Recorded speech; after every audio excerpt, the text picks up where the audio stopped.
रहा है। बोर्ड पर उर्दू तहरीर होनी चाहिए या नहीं, इस सिलसिले में बल्दिया की कमेटी को नई करारदाद पास करना होगा। नई करारदाद के मंजूर होने तक जूं की तो हालत बरकरार रखने की हिदायत दी है।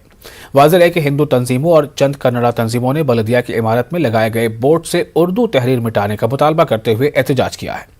दूसरी जानिब भटकल मुस्लिम यूथ फेडरेशन और दीगर मुस्लिम तंजीमें उर्दू को बरकरार रखने का मुतालबा करते हुए एहतजाज कर रही हैं। उन्होंने उसके अपोज करते हुए नाम लिखने वालों को वहां से उतारने की कोशिश की। फिर वहां पर लोग जमा हुए।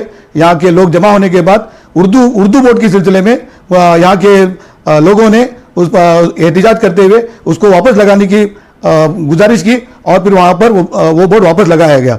जब फिर वापस लगाया गया फिर वहां फिर एसी मैडम की तरफ से और डिपार्टमेंट की तरफ से इसको हटाने के लिए कानून पास किया गया और उसको हटाने की कोशिश की। उसके बावजूद उसके बाद फिर वहां पर लोग जमा हुए और उसको बिल्कुल हटाने का अगर कोई हाथ लगाए तो यहाँ पर सिचुएशन भटकल का सिचुएशन खराब होने की बात सामने आ गई। इस सिलसिले में म्यूनसिपैलिटी की गवर्निंग बॉडी मीटिंग बुलाई जाए और वहां पर जो रेजोल्यूशन पास किया जाएगा उस रेजोल्यूशन को डीसी के पास भेजा जाएगा। डीसी उसके ऊपर जो फैसला करेंगे वो फैसला यहां पर नाफिज होगा।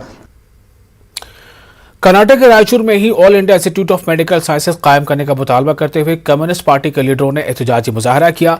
कम्युनिस्ट पार्टी ऑफ इंडिया के शाख जिला रायचूर के सेक्रेटरी बाशु मियां ने मीडिया को बताया कि साबिक में हुकूमत ने रायचूर जिले के अवाम को IIT से महरूम किया था और अब मरकज और रियासत में बरसर इक़्तिदार बीजेपी हुकूमत एम्स इदारा दीगर अजला में कायम करने की साजिश कर रही है।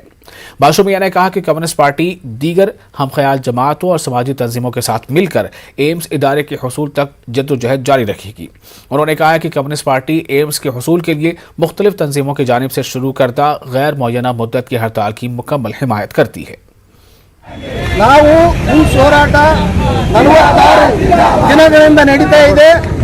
ಇಲ್ಲಿ ಬಿಜೆಪಿ ನೇತೃತ್ವದ ಡಬಲ್ ಇಂಜಿನ್ ಸರ್ಕಾರ ಇಲ್ಲಿ ನಡೀತಕ್ಕಂಥ ಜಿಲ್ಲೆಗೆ ನ್ಯಾಯಯುತವಾಗಿ ಬರ್ತಕ್ಕಂಥ IIT ಕೂಡ ನಮಗೆ ಮಟ್ಟಕ್ಕೊಳಿಸಿದ್ರು। ಈ ಇಮ್ಸ್ ಕೂಡ ಇದನ್ನ ಬೇರೆ ಕಡೆ ಒಯ್ಯೋದಕ್ಕೆ ಈ ಬಿಜೆಪಿ ಸರ್ಕಾರದ ಎಂಪಿಗಳು मिनिस्टरಗಳು ಅದು ಪ್ರಯತ್ನ। तमिलनाडु उर्दू ज़बान और अदब को फ़रोग़ मिल रहा है। तमिलनाडु में दारुल हुकूमत चेन्नई में मद्रास यूनिवर्सिटी के शोबे अरबी, फ़ारसी और उर्दू के तहत अदबी इजलास मुनक़िद हुआ।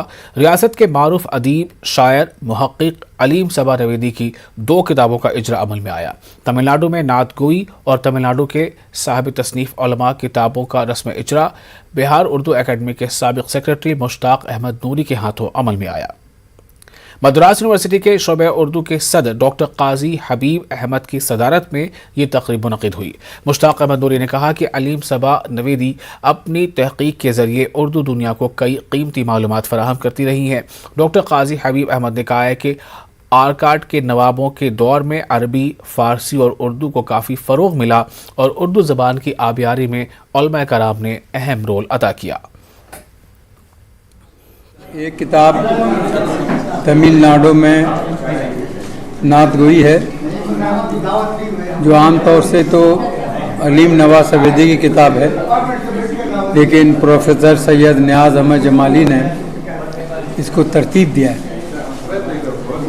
और इसमें सबसे बड़ी बात यह है कि तमिलनाडु में जो नात गोई हुई है, कितने शुरा कितने लोगों ने लिखा है, उसकी जो है बड़ी छान फटक करके अलीम सावा नवीदी ने लिखा है। और रसूलुल्लाह के ज़माने में जिन लोगों ने नात गोई की उसको भी पेश किया है। और वहाँ से लेते हुए तमिलनाडु की एक तारीख़ है अदब की, क्योंकि दक्कन से उर्दू शुरू हुई और इन्होंने ये बताया कि दक्कन से नात गोई भी शुरू हुई। तो हम तो नहीं जानते हैं कौन कौन शोरा हैं, एक साथ इतने सारे का सामने आ जाना एक बड़ी बात है और ये एक बहुत बड़ा अचीवमेंट भी कहेंगे इसको। और दूसरी किताब जो है साहिब तसनीफ़ उलमा, तो यहाँ उलमा हजरात ने बहुत काम किया है। यहाँ चूँकि नवाबान ने आरकाट की हुकूमत रही है और यहाँ फ़ारसी और अरबी का बहुत चलन रहा है और फिर उर्दू ज़ुबान की जो है यहाँ बड़ी अच्छी पेशरफ्त और नशो नुमा रही है। तो इसमें जो उलमा हजरात ने एक अहम किरदार अदा किया है, इस सब का उन्होंने इस किताब के अंदर अहाता किया है बहुत कामयाबी के साथ। मैंने किसी शायर, तमिलनाडु के हर शायर को पर मज़ामीन लिखे हैं, हर शायर पर उनकी शायरी पर, उनकी नात गोई पर मज़ामीन लिखे हैं। वाकई है ना, ये काम बहुत बड़ा काम सही, लेकिन मैं अल्लाह ताला ने मेरे ज़िम्मे किया था, मैं उसे बखुशी मंजूर करके मुकम्मल किया है। आपने हासिल किया है, मवाद कैसे हासिल किया? मवाद इस चाहे उलमाए कराम के हों, चाहे नात वो शोरा के ताल्लुक से हो। अरे भाई, मुझे तो गली गली भटकना पड़ा, गली गली तमाम मदारिस को जाना पड़ा। बहुत सारे अरबी मदारिस को में मेरे ताल्लुकात थे, वहाँ मदारिस को जाना पड़ा मुझे, और उन मदारिस से जो भी कलाम मिला, जो भी मवाद मिला, मैंने हासिल किया।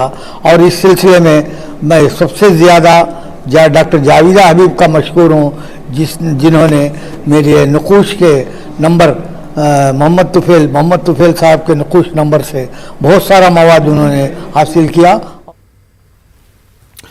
कांग्रेस के senior leader Y Saeed Ahmad को ऑल इंडिया कौमी तंजीम का रियासती सदर मुकर्रर किया गया है। बेंगलुरु में वाई सईद अहमद ने कहा कि साबिक मरकजी वजीर तारिक अनवर की क़यादत में कायम कौमी तंजीम का मकसद अवाम में सियासी बेदारी पैदा करना है, मुख्तलिफ शोबों के दानिशवरों को सियासत की जानिब राग़िब करना है। उन्होंने कहा कि कौमी तंजीम कांग्रेस पार्टी की हिमायत करती हुई आ रही है। तारिक अनवर साहब जो ऑल इंडिया कौमी तंजीम के सदर हैं, उन्होंने मुझे कर्नाटका प्रदेश कौमी तंजीम के लिए सदर बनाया है और ज़िम्मेदारी मुझे दी है कि मैं यहाँ पर कौमी तंजीम को एक्टिवेट करके सारे स्टेट में हमारी माइनॉरिटीज़ में बहुत से ऐसे इंटेलेक्चुअल्स हैं जो सियासत से दूर हैं। मिसाल के तौर पे बहुत से एडवोकेट्स हैं, आईटी में काम करने वाले हैं, प्रोफेसर्स हैं, लेक्चरर्स हैं और बड़ी बड़ी कंपनीज में काम करने वाले, ऐसे लोगों को आइडेंटिफाई करके सियासी एतबार से उनको भी कुछ सियासी ज्ञान देना और उनको एक्टिवेट करना, ये हमारा